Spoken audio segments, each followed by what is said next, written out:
destigmatize emergencies, starting with autism. With that being said, welcome to RAW-tism, a podcast about my autistic experience and opinions on the world. On this podcast, I will be raw and unfiltered. Whether you listen to enjoy, hate listen, or just leave it playing on mute to support me, I appreciate the effort you put into my little program. Thank you! You're always welcome to disagree with me as long as you do so respectfully and with no name-calling. I love you all! If you enjoy this podcast, please consider rating and reviewing RAW-tism to help others find me. Ensure you're following RAW-tism on your preferred podcast streaming service so you never miss an episode. We post a new episode every Monday, but you never know when we'll throw in a special treat during the week. Welcome to another unscripted episode. RAW-tism. Momentarily forgot my own podcast name. This episode is called Autistic Kids and Jobs. So pretty much the topic is having autism and struggling with jobs. If you saw one of my very first episodes, let me find it. My job history, that was the 5th episode I ever posted. It was posted on May 27th. You would know that I had so many jobs in my childhood. I lost count at 10. And that I'm not even going to tell you when I had that count. Let's get started. We have 3 Reddit stories that I'm going to use to jumpstart the conversation. 2 of them are from Am I the Asshole, and the 3rd one is just from r/autism. I only save the stories, I email them to myself and then I save them to my computer as a PDF. I only save the stories that either mention a disability by name or are people using their disabilities as an excuse, even if they don't particularly say what the disability is. Because those are the best ones. I don't want to make any assumptions, but if people are just like, oh, I'm mentally ill, and use that as an excuse, even if they don't say what they struggle with, that's good examples. So that's how I choose my stories. But just as I've said in other unscripted episodes, feel free to email me at rawtismpod@gmail.com. That's RAW, raw-tism as in autism, TISM, and pod as in podcast, POD@gmail.com, or EmKay Archlink @gmail.com. If you have questions, comments, concerns, if you have any Reddit stories or from other social media places that you think I'd be interested, or if you had stories from your own life, and if you want it to be anonymous, it can be anonymous. If you want to just give me inspiration for an episode but don't want me to mention your story, that's cool too. I would love for people to reach out. People I am not already friends with in real life or related to. Okay. The first story is from Am I the Asshole? The username is ActiveNature807. Not one of the best, but still good. Am I the asshole for firing my time-blind niece from babysitting over the phone? I'm assuming they fired their niece over the phone from the job, not that they babysit over the phone. In case that wasn't clear. I have 3 kids. They are not old enough to be left alone at home. They are 10, 8, and 7. They're sort of independent, but not independent enough to actually leave them. We had a babysitter, but she's in college now and can't do it. Makes sense. I have a niece that is 16, and she has high-functioning autism. You don't need me to go on a rant about why the functioning labels are not good. Let me see. I believe the last episode that I went on that rant with is the episode Everyone's a Little Autistic. I think I've done it in episodes that are going to be posted after this one as well. But Everyone's a Little Autistic. It's in quotations because that's not actually true. That episode is the one that pops up before this episode comes out that you can listen to if you want to hear me rant about that, but the functioning labels are inaccurate. I'm just going to say that because I'm going to spend way too much time if I get into that. My wife and I agreed to let her babysit when my sister asked. Easy way to have a babysitter, and she gets pocket money to spend. She babysat last week, and she was late. We were able to get to our event, but it was annoying. The whole night went well, and the kids had a good time. I informed her she could not be late since we have places to be.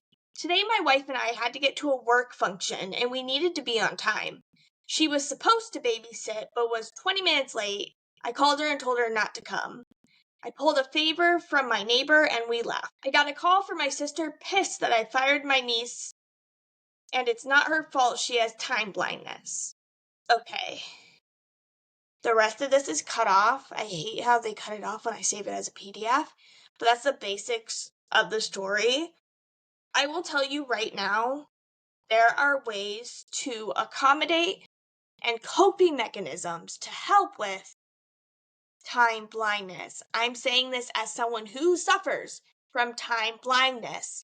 Before I even had the diagnoses I have now, I've been accommodating for my own time blindness with routines, schedules, always having something to tell time with me. I always wore a watch to school when I wasn't allowed to have my phone, always memorized where clocks were in the house. Like, I knew what time it is, and I would be constantly checking the time to make sure I was on schedule, and I would set alarms when I was doing things to make sure I moved on to the next task on time.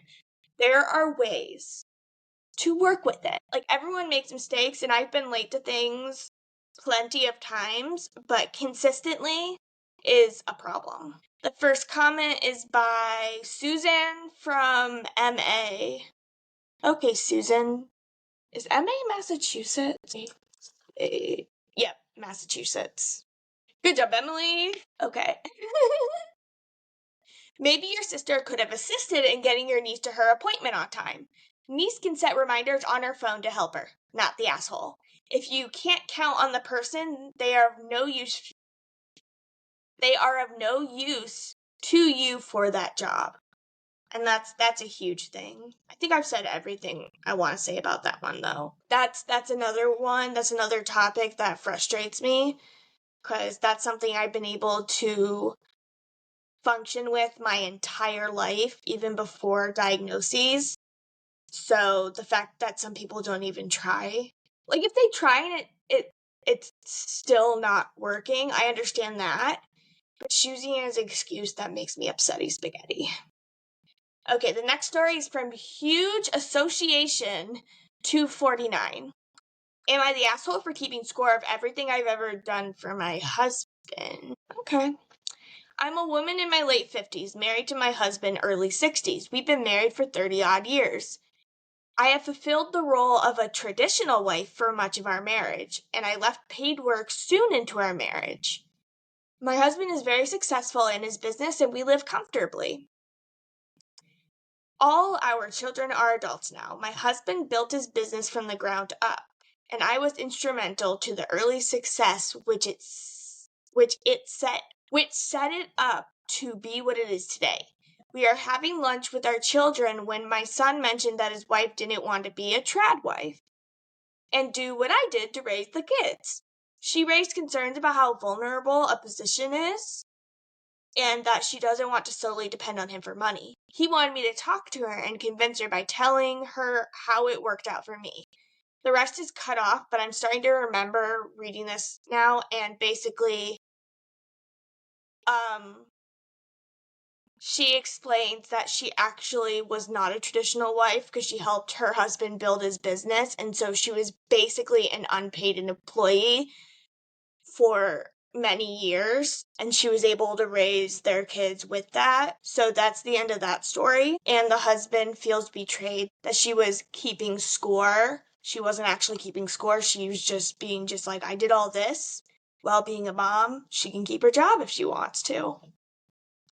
Actually, no, wait. She had a diary of how much she did for her husband. She had a diary of how much she did for her husband in case they ever divorced, so that she would have proof she was part of the company building up, and so she had legal ties to it. But Chibi, Sale, or Merker, not the asshole. That's legal savviness right there. What do men obtain out of getting their wives to entirely throw away their financial security into the wind? Barring separation and divorce, what happens to the wife if the husband dies unexpectedly? Does she throw herself in a fire? Oh, okay, now I have to look up. I think it's Vikings, wife, throw on fire. Okay, the burning of wives on the funeral pyres of their husbands, widow burning, commonly known as sati.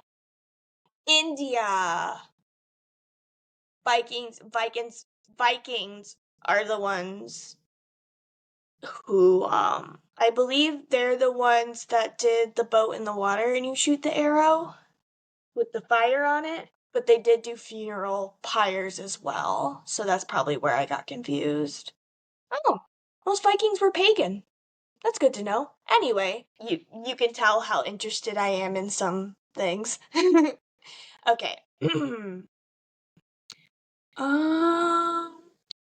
Okay, does she throw herself in a fire? End up living in the streets because the husband provided and now there is no provider and she has no savings, no plan? And what is this modern obsession for trad wives? In societies where it takes 2 salaries to care for a family? Son is A for not responding to his fiance/wife's wishes. What if she wanted him to be a house husband? What gives him the right to demand of her what she won't give? Husband is A for not understanding that protecting yourself from possible hardships that have very practical ramifications has nothing to do with not trusting him. It has to do with self-preservation. Oh yeah, and then someone explains that trad wives, the thing is that they work full-time and pay half the expenses but still do all the cooking and cleaning and childcare. Which is a reality, unfortunately. But that's the end of that one. I'm not going to get into it more since I keep getting distracted. Okay, last one, r/autism. Is it okay if I don't get a job at 16? That last one was not about autism, I'm just realizing. But you know what? I already recorded it, so it's staying in. Is it okay if I don't get a job at 16? By Blue Sparkle 6 Feet. I, 16 female, have autism and terrible anxiety. My boyfriend, 18, has been telling me to get a job for a while, as he has had one since he was 15 and is extremely successful. He is stressing it's super important to him that I have one this summer, but I don't think I'm ready. Do what's best for you, boo. I struggle with sensory integration disorder, and I cannot wear socks or closed-toed shoes. The best I can do is Crocs. Uniforms are a no-go. Too. Oh, honey, you're not going to be able to find a job at your age that's going to accept that kind of thing. I'm so sorry. I'm so stressed out and I don't know if I should just try or admit I'm definitely not ready. Help. Well, always admit when you're not ready. Your significant other should respect that, and if they don't, you guys need to consider whether you're really good together. Okay, let's look at the comments. DChicks89 says, I think it's weird your boyfriend is pressuring you to work when y'all are still in high school. But I'm 35 and an autistic woman, and I'm a chef who loves Crocs and hates socks. Crocs actually make kitchen shoes / non-slip shoes that look like your regular Crocs minus the holes, LOL. So depending on what kind of job you get, you can wear shoes you're comfortable with. You can always get a job, and if that's too much for you, you can quit. Just find something that fits your special interests. That's a very good point.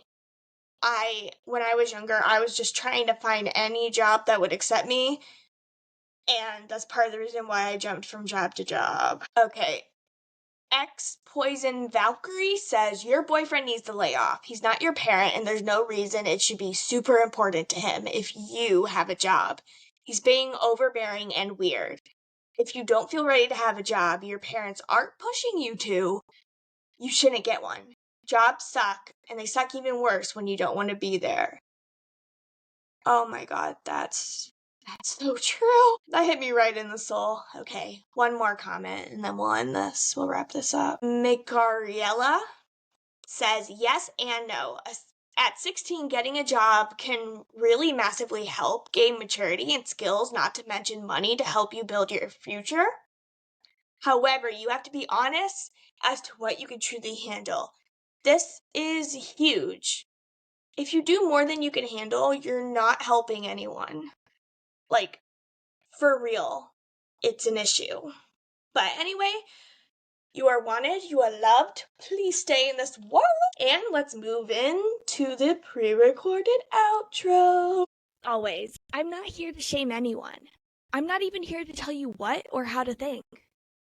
I'm here to share the autistic experience with you, from someone who is studying for their graduate certification in autism spectrum disorder, someone who, for the first 22 years of their life, was under the impression that they were autistic, and as somebody who since September 30th, 2022, has finally found their place in the world. I am autistic. I'm a part of the autistic community, and I'm proud of it. I hope you enjoyed this episode. Regardless of your thoughts and feelings toward me, I would love for every one of you. You are wanted by many, you are loved by many, and so many want you to stay in this world. I am one of these manys and always will be. If you'd like to support this podcast, the description includes links with referral codes to Circles water bottles, Pair Eyewear's customizable glasses, and my favorite Amazon products. The transcript for this episode can be found for free on my Patreon, which is also linked below. Would you like to see more of me? In that case, visit EmKayArchlink.com for links to my other content.